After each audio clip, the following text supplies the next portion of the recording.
ഞാനിന്ന് വായിക്കാൻ ആഗ്രഹിക്കുന്ന സഭാപ്രസംഗി 12:1. നിന്റെ യൗവനകാലത്ത് നിന്റെ സൃഷ്ടാവിനെ ഓർത്തുകൊള്ളുക.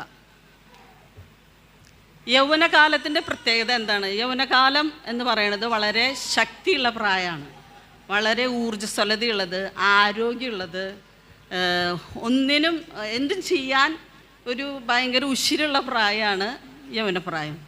അതുകൊണ്ട് തന്നെയാണ് യൗവനപ്രായത്തിൽ ദൈവത്തെ ഓർക്കാൻ ദൈവം പറയുന്നത്.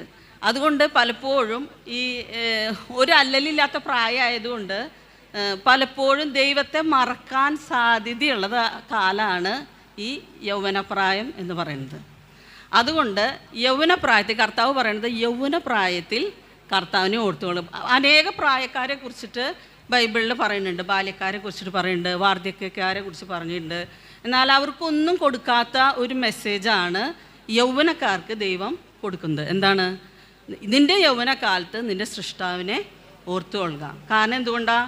പലപ്പോഴും മറക്കാൻ സാധ്യതയുള്ള ഒരു പ്രായമാണ് ഈ യൗവനപ്രായം. കാരണം അവർക്ക് പല തിരക്കുകളാണ്, ഒന്നിനും സമയമില്ലാത്ത പ്രായമാണ്. അതുകൊണ്ട് തന്നെയാണ് എല്ലാ യൗവനക്കാരോടും യൗവനക്കാരോടെന്ന് മാത്രം പറയുമ്പോൾ നിങ്ങൾ യൗവനക്കാർത്തികൾ വിചാരിക്കേണ്ട, യൗവനക്കാരോടും യൗവനക്കാർത്തികളോടും കൂടി പറയുന്നതാണ് എന്ത്? യൗവനത്തിൽ തൻ്റെ സൃഷ്ടാവിനെ ഓർക്കുക. യൗവനത്തിൽ സൃഷ്ടാവിനെ ഓർത്ത ഒരു രാജാവിനെ കുറിച്ചിട്ട് 2 ദിനവൃത്താന്തം 34:3 പറയുന്നുണ്ട്. ആരാണ്? യോശിയ രാജാവ്. യോശിയ രാജാവ് ചെറുപ്രായത്തിൽ തന്നെ, യൗവനപ്രായത്തിൽ തന്നെ, അവിടെ അങ്ങനെ എഴുതിയേക്കുന്നത്, യൗവനപ്രായത്തിൽ തന്നെ തൻ്റെ പിതാവായ ദൈവത്തെ അന്വേഷിച്ചു എന്നാണ് അങ്ങനെ എഴുതിയിരിക്കുന്നത്.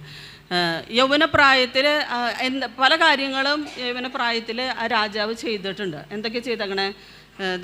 ആലയത്തെ ശുദ്ധീകരിച്ചു, അതുപോലെ യഹൂദയിലുള്ള ജനത്തെ ശുദ്ധീകരിച്ചു. അങ്ങനെ ദൈവത്തിന് വേണ്ടി പല നല്ല കാര്യങ്ങൾ യൗവനത്തിൽ തന്നെ തൻ്റെ പിതാവായ ദാവീദിൻ്റെ വഴിയിൽ നടന്ന ഒരു രാജാവാണ് ഈ യോശിയ രാജാവ്. അതുകൊണ്ട് തന്നെയാണ് യൗവനപ്രായത്തിൽ, ഞാനും യൗവനപ്രായത്തിൽ കർത്താവിനെ സേവിച്ച വ്യക്തിയാണ്. 13-ാമത്തെ വയസ്സിലാണ് ഞാനും കർത്താവിനെ കണ്ടുമുട്ടുന്നത്. വളരെ ചെറുപ്പത്തിൽ തന്നെ കർത്താവിനെ ആരാധിക്കാൻ, ദൈവത്തെ കണ്ടുമുട്ടാൻ, യൗവനപ്രായത്തിൽ കർത്താവിനെ കണ്ടുമുട്ടാൻ ദൈവം എനിക്ക് ഭാഗ്യം തന്നു. അത് എനിക്കൊരു വലിയൊരു ഭാഗ്യ പദവിയായിട്ടാണ് ഞാൻ കാണുന്നത്. പലർക്കും എങ്ങനെയാണെന്ന് അറിയില്ല.